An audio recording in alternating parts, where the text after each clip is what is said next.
Hello everyone Radhe Radhe मु तो बहुत भले अच्छी आपण मैंने केमती अच्छा मु आज पार्लर आसी लगी पड़े रोसई आज थिला मंगलवार आमर रेसिपी थिला आज लाउ राई आउ सोयाबीन आलू फुलकोबीर तरकारी। तो मु आगे ये सोयाबीन टा भाजीदेली भाजी सारापर मु सोयाबीन आलू तरकारी मसला ये प्रस्तुत करदेली। तापर आमर मसला होगला रेडी ये भजा रखी सोयाबीन बड़ी आउ फुलकोबी आलू।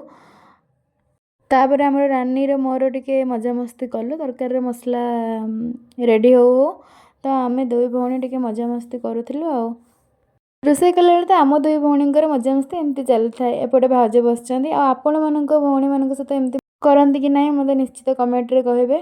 आपर आमर ये तरकारी मसला पूरा रेडी आपर फुलकोबी आलू सोयाबीन बड़ी पकईदेली। तापर मु सपोटे लाउ तरकारी लाउ राई करने जेहेतु आज मंगलवार थी तो मतलब शुद्ध निरामिष करवा तो फुटण आ सुखिला लंका को तेल देली। तापर मु लाउ छुंक देदेली। तापर आम लाउ तरकारी होगला रेडी मुझे चीनी पकईदेली।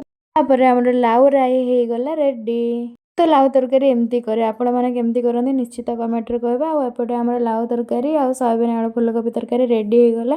तापर तले बहुत ठंडा लगुला आम गलु छात उपर खायापी देखिपे भाई आ भाउज ये खाऊँ आम रानी मोर एपटे खाऊलु जेहेतु मु बसती आगे मुझे भिडियो नहीं तापर भाई कैमेरा देखी गले तरकारी बहुत टेस्टी है रियल भी बहुत टेस्टी होता। भाउज फेस देखी जापर के टेस्टी सी पूरा हाथ देखी कहीदेले टेस्टी है।